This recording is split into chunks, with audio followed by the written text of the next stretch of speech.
Hello and welcome to the Roberts Dining Room. We're so excited to be here with you today as we celebrate the first Sunday of Advent.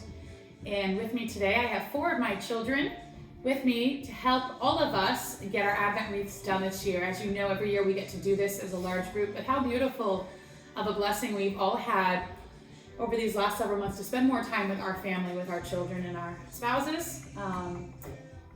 Thanks be to God, my spouse is hanging out with our 2-year-old in the other room so we can hopefully get this Advent wreath made. So I'd like to take an opportunity to just introduce you quickly to my 4 oldest children. This is Alex, this is Samuel, we've got Emma over here, and Ben. So they're gonna help us get our Advent wreath ready for the table. We have spent the last 2 days decorating the house to celebrate Christmas, but before we can even get to Christmas, we have to prepare for the coming of Christ again. So we're going to talk a little bit about Advent and what is Advent. Before Christ came, the Jewish people were awaiting a Savior, God's promise to them. Benjamin. What? And God promised that he would send his Savior, which he did. The Word became flesh and dwelt among us. So Christ dwelt among us. And today, as we prepare for Christmas, we celebrate the Advent season. And the word Advent means coming. Advent is the 4 weeks leading up to Christmas. And we're going to talk a little bit about what we have here in this kit and how it all pertains to the Advent wreath and the Advent calendar. Right. So, each of you had the opportunity to pick up your Advent kit and your greens. And we're going to talk a little bit about what's in this kit and what you need. The only things that you could possibly need, in addition to what you have, are a pair of, what did he call these? Snippers. Pliers or scissors. My husband said they're called snippers, pliers, or scissors. You could even use a screwdriver. So just something that's about the diameter of the candles that you have. You kind of want smaller. So you just need a pair of scissors, screwdriver, anything like that, you can just find that. If you have one in your home, you can use a glue gun. You do not need one, but you can have one. Thank you, Sam, for the visual. So you could use a glue gun, and I'm going to show you that's only for a very small part. If you don't have a glue gun, it's okay. You're not traveling your Advent wreath, so you don't need the glue gun. Okay. Also in your kit, you have a straw wreath. Now, the straw wreath is covered in plastic. Keep your plastic on. Do not take the plastic off. It helps to keep all the straw together. Benjamin, what shape is our wreath? Circle. And what do you know about a circle? It has no what? No corners. Or edges, right? There's no beginning or No end. Right? No beginning and no end. What is the wreath like? The wreath is like wood, and you put trees on it at least. Yes. And But you what put does it? candles. Yes, but what does it remind us of? God's what? Nicest. His love for us. So the circle shape reminds us of God's eternal love for us, that it has no beginning and it never ends. So we have our wreath. Also in this bag, we have a box of 4 candles. And we have, what do we have, Alex, in our candles here? What was the one? Sorry. Here you go. So we have 3 purple candles. We have 1 pink candle. So in order, 2 purple candles go first, 1 each week, and then on the 3rd week the pink goes, and then last 4th week purple. And The what- purple candles signify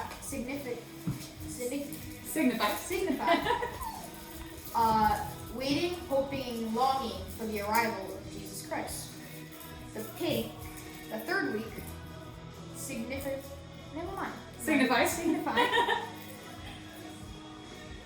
Oh yeah.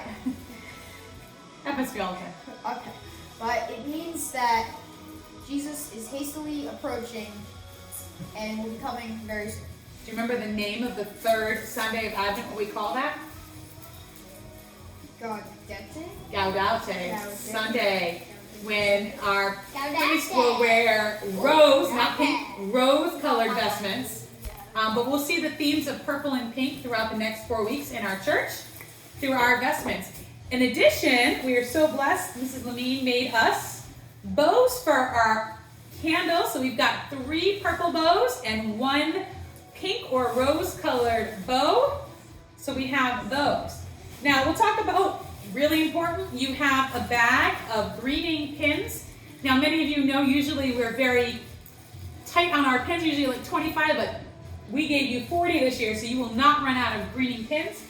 And lastly, we have, you received a big bag or a small brown bag of your greens, which we were able to get today courtesy of Lockwood Tree Farm. They're so wonderful to us every year. And Sam, if you look at the greens, unlike our yard this year, what color are the evergreens? The evergreens are green. Is a color of what? It's a color of hope and love. And life? And life. Right? And what does it remind us of? Jesus is love. Love. It reminds us of the everlasting life Of life of God. promised to us by the gift of Jesus. So, let's get going with this wreath. In a little bit, after we get the wreath done, Emma's going to talk to us about what we can do to prepare for Advent. But before that, let's get started with this wreath. So the first step we're going to do is we're going to take our straw wreath that's still wrapped in the plastic. Again, remember the plastic's going to help the straw stay together.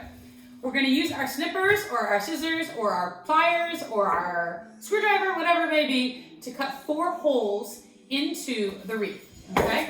So we have 1, 2, 3, 4. And then we're going to place our candles, so we can watch what we're doing, we can kind of twist them in there. Now, if you get a nice tight hole on them, this is why you do not need to have hot glue guns. That's an optional piece for you. But we're gonna go ahead, because we're not really moving it too much, but we're gonna go ahead and put some hot glue in here. So Sam's just gonna put a little glue in the bottom of the hole. Not too much. A little bit more. Just like a little squeak and then done. Okay, good. Two Okay, squeezes. just, Yeah, no, right. we're good, you're good. So we're gonna just put that in there, And then just twist it a little. twist it in so it gets nice and covered. We're gonna turn. Here, okay, I was gonna say. There we go. We're gonna make sure we go in order like Alex told us. No, wrong way. 2 purple. That's wrong. No, it's because not. purple, purple, pink, purple. We're going this way. 1, 2, 3.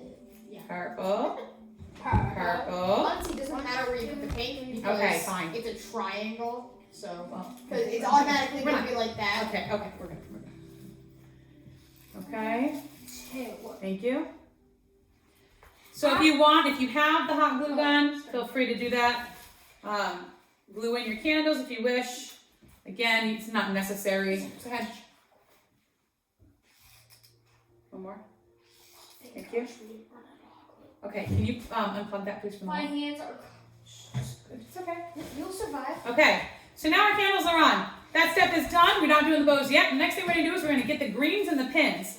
So if you take your greens out, Which came in a giant either garbage bag, Stop and Shop Or a bag, brown bag. etc. so the first thing we can do, we can use some scissors or clippers. If you find that you have like a long leaf here, you can cut off some clippings for yourself. Sam, why don't you keep getting me some clippings, please? And the kids always help to kind of put them around the wreath. You're going to put these around. We're going to knock this one down. Can you clip this? They're a little sharp, yep. Yes, they. But they are freshly cut, so they smell amazing. Our four looks like a mess. Yeah, it makes a little bit of a mess. That's the one nice thing, I guess, about doing it at the church is that we get to clean up your mess for you, but now you got to do it yourself at home. Okay. There you go. So we've kind of got an Advent wreath here. Got it all a little covered. I can see It's like all done. a spot in there already that I got to fill in a little bit more, but we'll do that later. So we have our Advent wreath. And the last thing we're going to add is our candles. Wait, So what? we're going to tie the candle, not the candle, we're going to add the bows around the base of the candle. So we're going to tie those on. Okay. So the last thing we want to just quickly share with you is the other goodies that we put in your bag. So, Christopher, you want to say hi? Okay. Okay, so as we prepare for Advent, Emma's going to talk to us about a couple of things that we can do to prepare for Advent. What are some things we can do, Emma? There's more than 5 ways, but I'm going to tell you 5 ways that you can prepare for Advent. One is to get your heart ready for Jesus' coming. The second one is to go to confession. The third one is to pray. The fourth one is to be kind. And the fifth one is to volunteer your time. Very good, Emma. And other things that you can do, especially this time, as probably our lives are probably going to be the slowest they've ever been for Advent this year, is really take some time with your family to participate in activities that are going to prepare our hearts for the coming of Christ. So every family received an Advent calendar. Ooh, not for you. Yeah, people look different. They're different. So we have different calendars for everybody, but you can open up and read the scripture passages for 24 days leading up to Christmas. We're going to do the countdown. What else do we have? We have a couple bookmarks for you all. A bookmark with a nice Christmas passage on there. Actually, 2. And then inside, you have all your directions if you already chose to do this. But we have Sunday prayers for Advent. We have evening Advent wreath prayers. We have Advent Did You Know prayers. Then we have the Candy Maker's Witness, which is really cool. You have some candy canes in your bag to talk about that. No, they can do that at home. And then lastly, you have 2 calendars here. One is a scriptural calendar for the 4 weeks of Advent, and another is a children's activity calendar that applies to your family. So I encourage you to take some time with your family each and every day to prepare yourself, prepare your hearts for Christmas. And we wish you a very blessed and happy and holy and healthy Advent season and a very Merry Christmas. We look forward to seeing you at Mass, and God bless you all. Thank you so much. Thank you for watching this Advent Wreath Making.